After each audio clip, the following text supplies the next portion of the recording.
Hello everybody.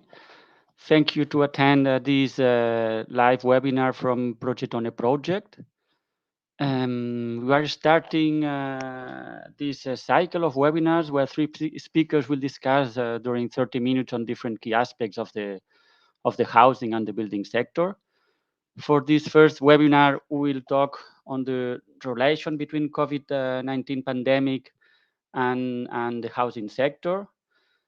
To discuss about these subjects, we have invited Anna-Rita Ferranti, coordinator of Project on a Project, Giovanni Semprini, both from the University of Bologna, as well as Olga Baracina from IWASOL and member of Lima Association. So if you have any questions, please put them in the comment section of the YouTube channel, and we will try to answer some of them depending on the time during the 15 minutes of discussion. So I would say with no more delay, I give the floor to Olga Baracina, which will make us or present us the general framework of this session. So, Olga.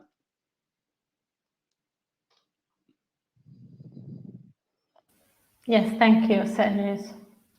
1 second, I'm going to share with you my screen. I'm going to share. Okay, so you can see it now, my presentation? Yeah. Okay. So as an introduction, because yeah, we are talking about the COVID's effects on housing, right? Just very shortly, 1 second. Just very shortly, as you said, I'm a consultant and partner at IWASOL. I'm a member of Lima as well, and I am an advanced technician on ERQ and web professional, specialized on senior and indoor environmental quality. As an introduction, I would like to say that we are the indoor generation. We spent pre-pandemic, we already spent 90% of our time in indoor spaces, not at home maybe, but at works or in train transport or in places where we go for other activities. But we are 90% of our time always in indoor spaces. And what it's special of the indoor spaces, that the indoor environment is usually 2 to 5 times more contaminated than outdoor spaces. This is something that people usually don't think about. One thing that outside there is a problem. There are problems of quality, pollution, but inside the houses, usually this problem is aggravated. During the COVID pandemic, and then post-pandemic era, what we had a lot of people working from home. And then there is also this COVID-19 confinements.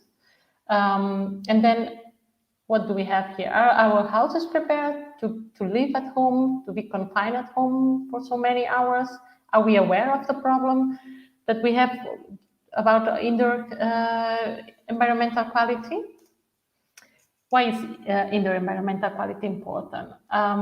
So indoor environmental quality is a science. We talk about different aspects. We talk about thermal environment, indoor air quality, acoustical environment, visual environment, daylight or the artificial light that we have.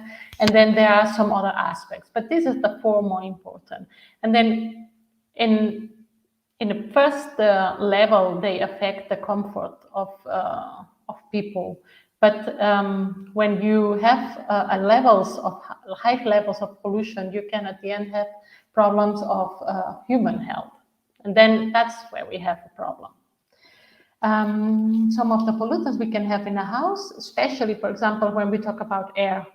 Yeah? We have not only the air pollution from outside that can come inside a house, and maybe if you don't ventilate, you cannot put it outside again, so it remains inside.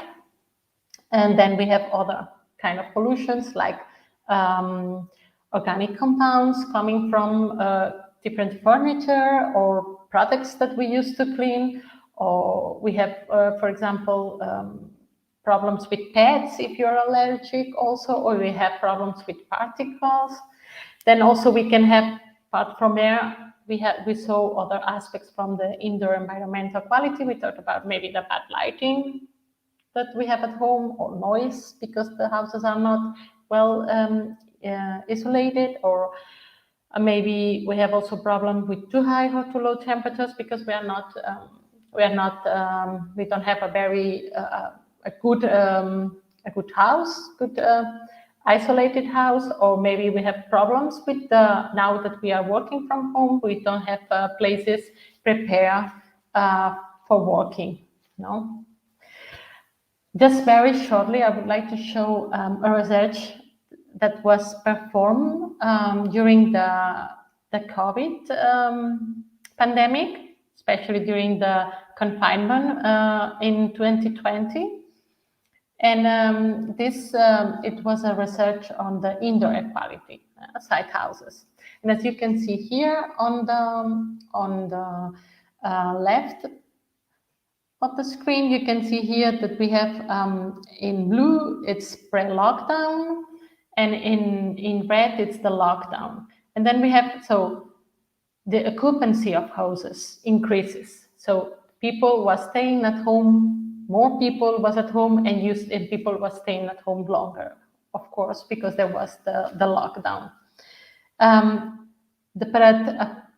It was something interesting in the study because the people was opening the windows less, probably because of the fear of the beer virus that could come from outside. I don't know, but it seems in the study that they registered that people was opening less the windows. So we have more people living in a house, in the space the whole day, and the windows, so there is less ventilation.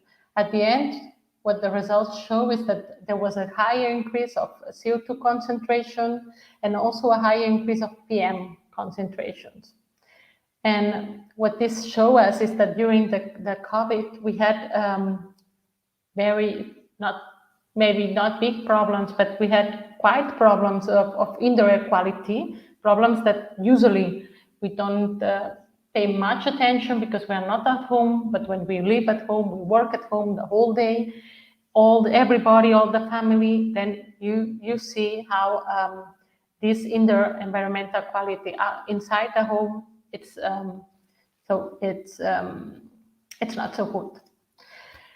Summing up, people working from home are more exposed to health problems related with EAQ. As you saw, if you work from home and you have this indoor environmental quality conditions, and you don't take care of them because you just don't know about the problem, you are more exposed.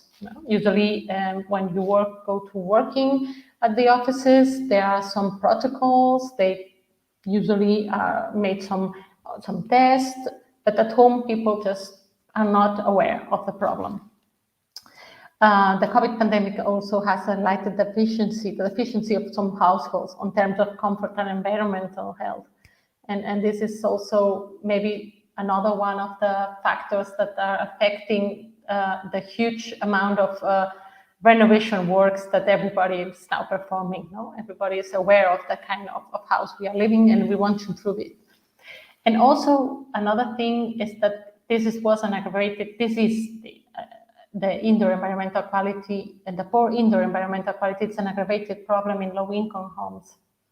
So in this kind of homes, we can talk about the poor EAQ homes, not only poor energy homes, we also have poor EAQ homes.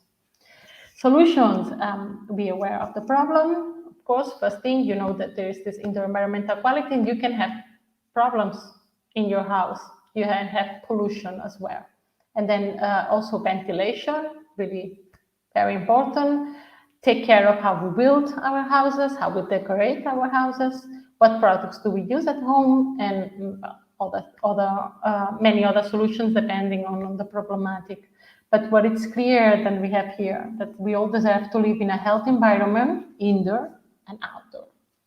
And that's all. Thank you for your attention. I hope I was on time. Yeah, more or less. Thank you. Given that we already know the framework, so maybe Anna Rita, you could explain a little bit about the project, the Progettone, and how it's dealing with these kind of issues. So I'm trying to share my screen, but it's something is not working. I'm sorry. okay, no worries.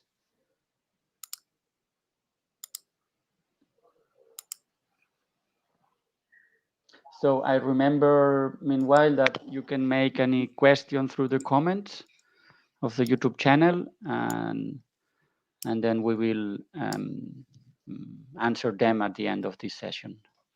Can you see my screen? Yeah. Oh, Yeah, okay. great. Great.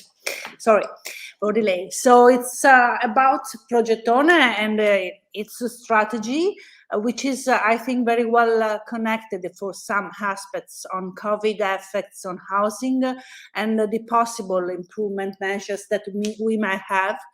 The case of Progettone is an European funded project, Horizon 2020 European funded project, and it's about creating integration of technologies of building envelopes to achieve energy and safety in building.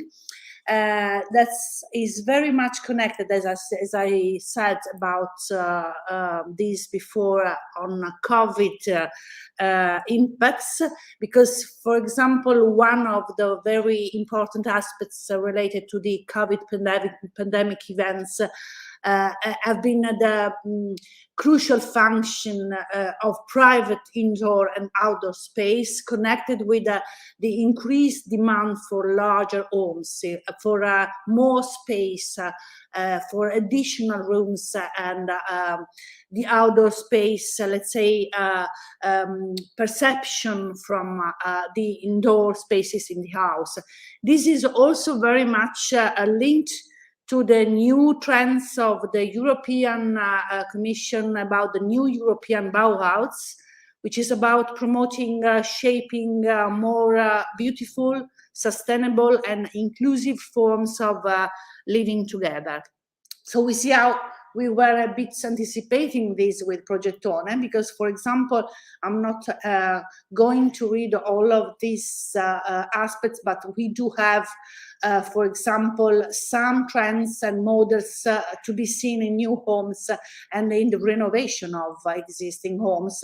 So, for example, smart homes, healthy homes connected with the necessity of working from home and school from home, less open floor plans, transformable places from outdoor to indoor.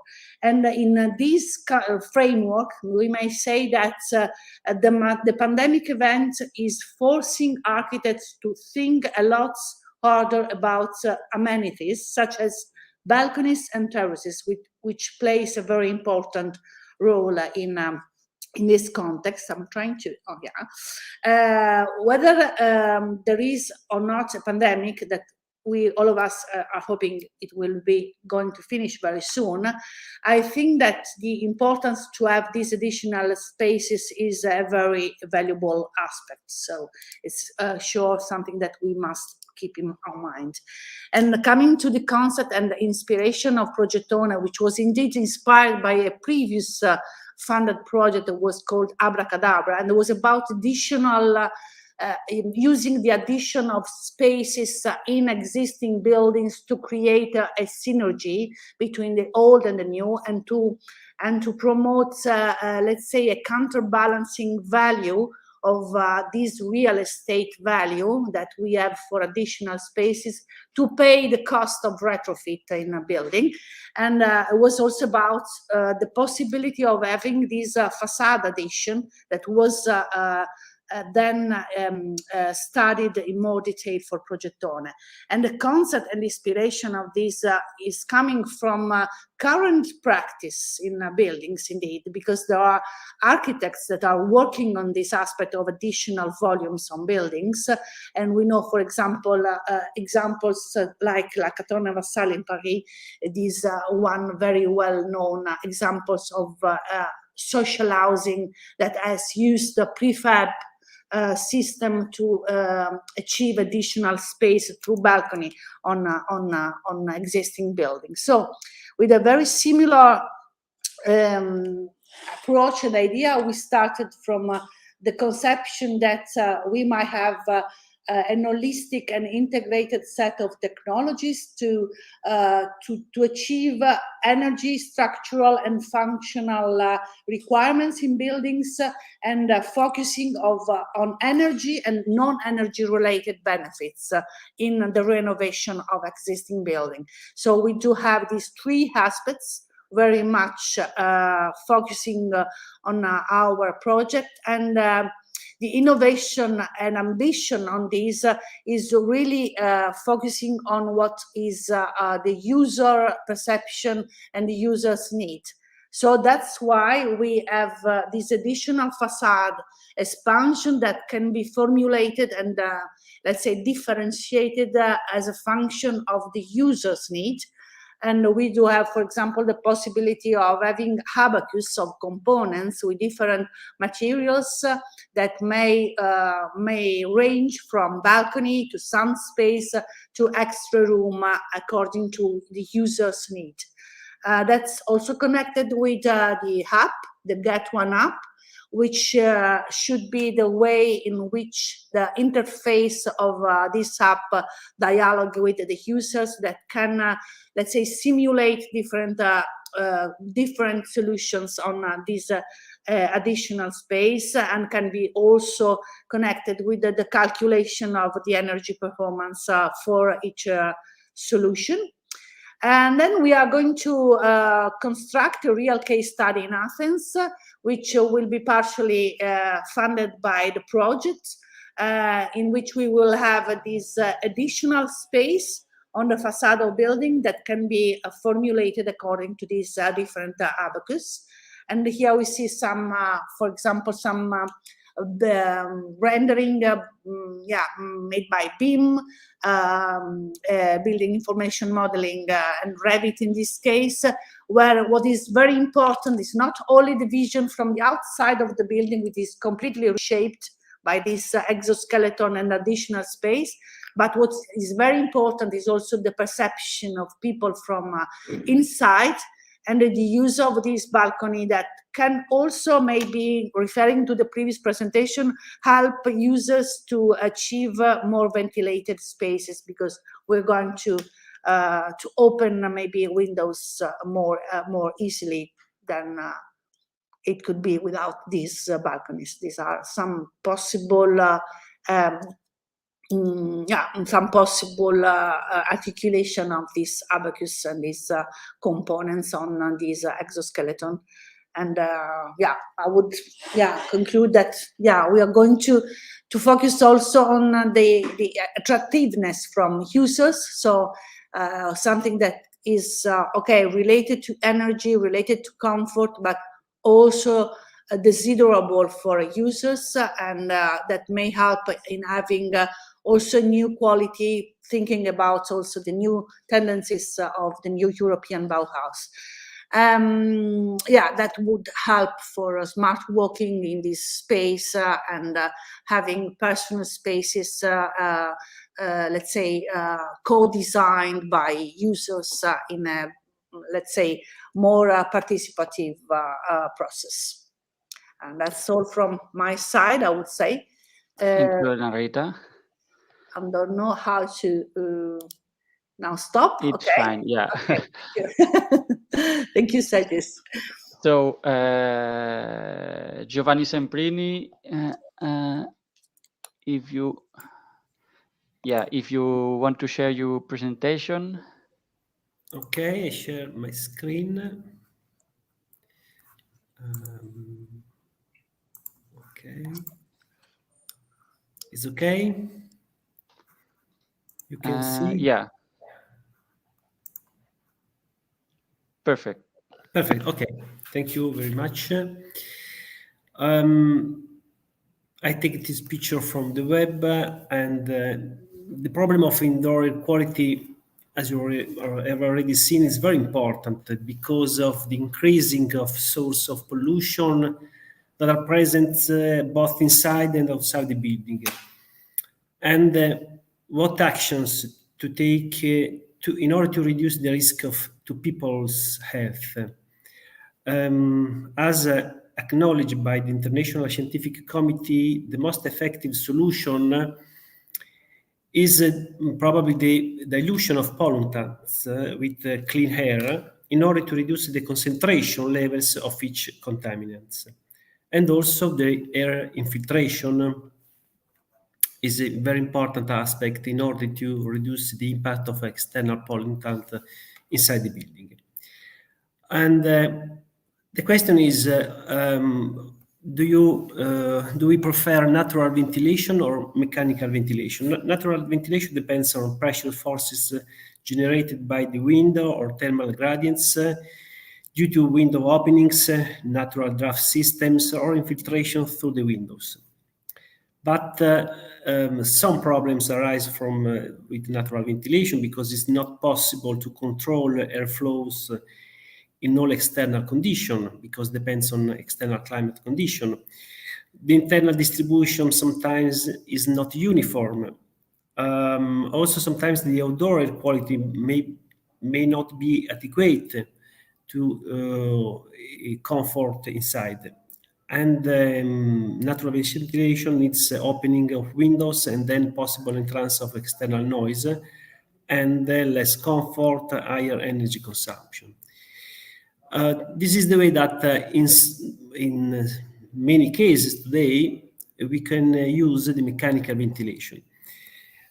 Controlled mechanical ventilation guarantees adequate air renewal, allows you to keep the values of indoor pollutants under control, also through continuous monitoring system of indoor quality parameters. Allows you to filter, purify also the air introduced into the rooms. Mechanical ventilation can be combined with the heat recovery system for the energy saving and can be integrated with the air conditioning system in order to guarantee also thermohygrometric comfort inside the room. But please care on periodic maintenance because mechanical ventilation required periodic maintenance, for example, the cleaning of the filter. Adequate external airflow rates must be introduced into the room. We can use generally default values based on intended use by legislation. For example, there are different standards, international SRI standards, also Italian standard, different values for ventilation, but probably for a better performance, we can use monitoring system in order to adequate the correct airflow rate in order to control the internal concentration of different pollutants. How Progettone address the indoor air quality problem? And in general, as said in the first presentation, we consider in this project all indoor environmental quality aspects, from thermal comfort, indoor air quality, noise, light aspects. We consider mechanical controlled ventilation system to introduce adequate fresh air in order to remove internal pollutant and also to control the internal humidity, because ventilation is important to control the humidity and to avoid internal risk of condensation. Possibility to manage the airflow rates according to the internal sensor data. You can control airflow rate by monitoring CO2, for example, and also by monitoring relative humidity. Filtration of external air to stop external pollutant. in particular particulate matter, nitrogen oxides, and so on. We can consider also heat recovery system to reduce the ventilation thermal loads, the internal heat recovered before discharging to outdoor. Another aspect also important for the future is that mechanical ventilation can introduce more noise inside the building, because buildings are high insulated also from the external noise, and then we have to take care on the noise from the mechanical ventilation. But new generation ventilation have a low noise fan. Also, the project owner studied the possibility to integrate the mechanical ventilation in building facade system for different configuration of the buildings. And finally, we study a combined behavior of mechanical ventilation combined with fan coil system with recirculating air for heating and cooling, to optimize the position of each terminal, to optimize the airflow direction in order to have a perfect mixing in all room area. In this picture, a simple sketch on how we studied the integration of mechanical ventilation on building facade. We studied different position on horizontal, vertical position, depending on a different situation, also in the case of retrofit of existing building.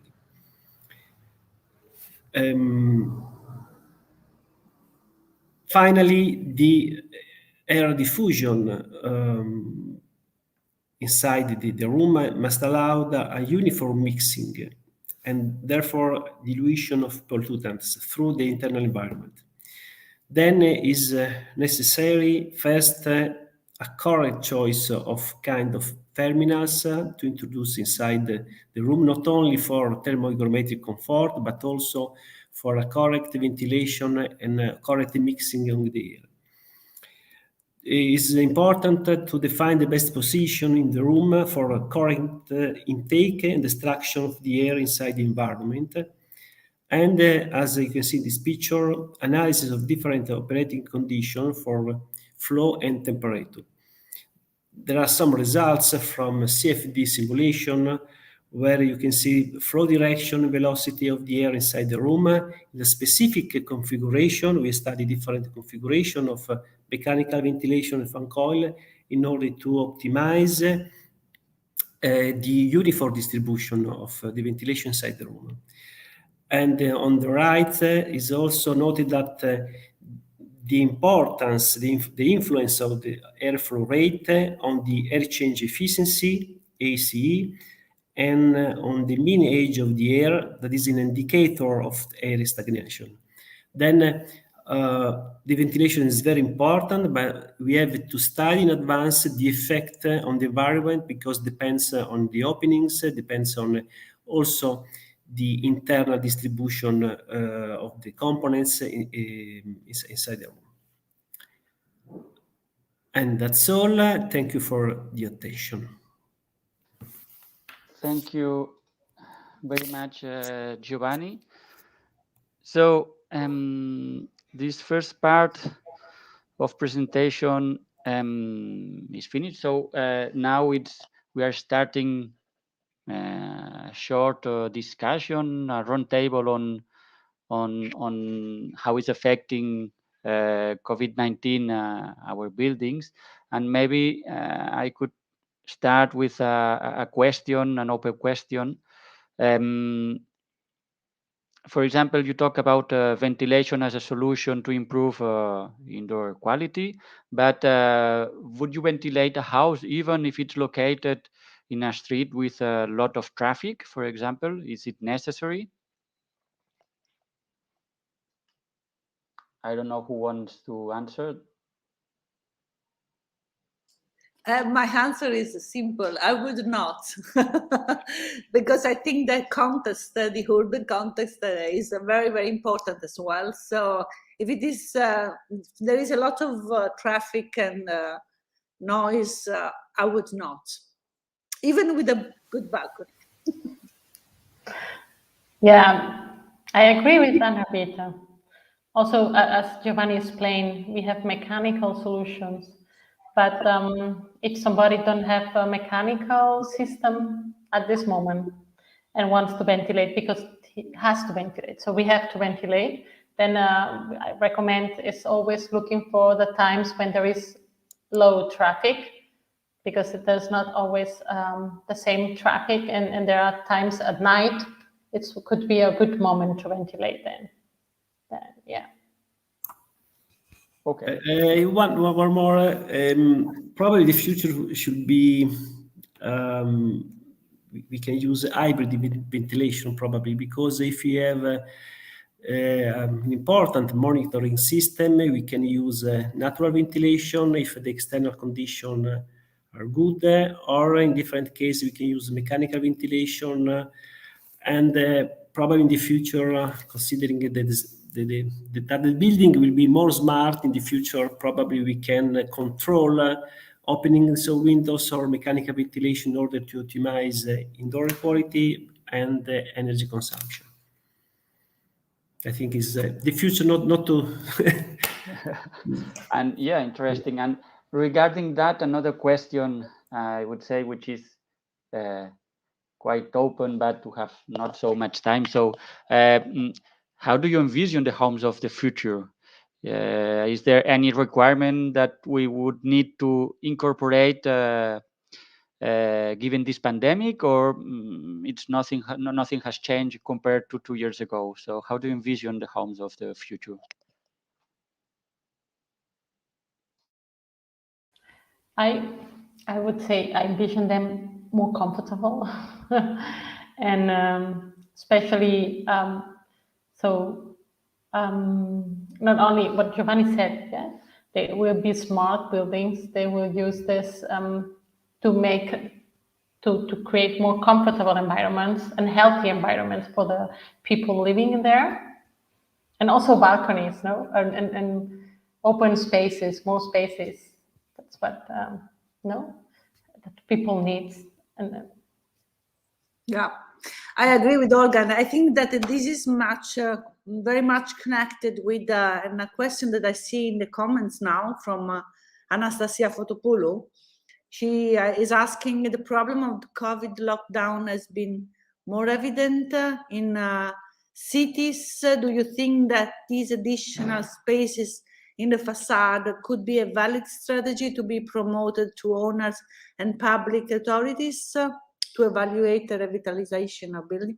I think that, yeah, that will be one of the possible answers, especially if you are in a context where there is also an attractive environment, a comfortable environment outside your indoor spaces that might help when you are forced to stay at home and you feel this thing as a very oppressive situation. So I do think that, yeah, it should be promoted, even especially because it's not always easy, and it's not always let's say achievable given the current legislative framework that may be a barrier to such kind of extension, and indeed, yeah, must be considered in this perspective as a possible solution. Mm-hmm. Thank you. Also, there is another question regarding these additional spaces of Progettone project. It could be also addressed to hotels, hospitals, and other kind of other type of buildings like offices. Yeah, I think it would be a good for the hotels, yeah, and the hospitals very much connected with health issues. So I think yes, for sure. Yes, Okay. the case study of the Progettone is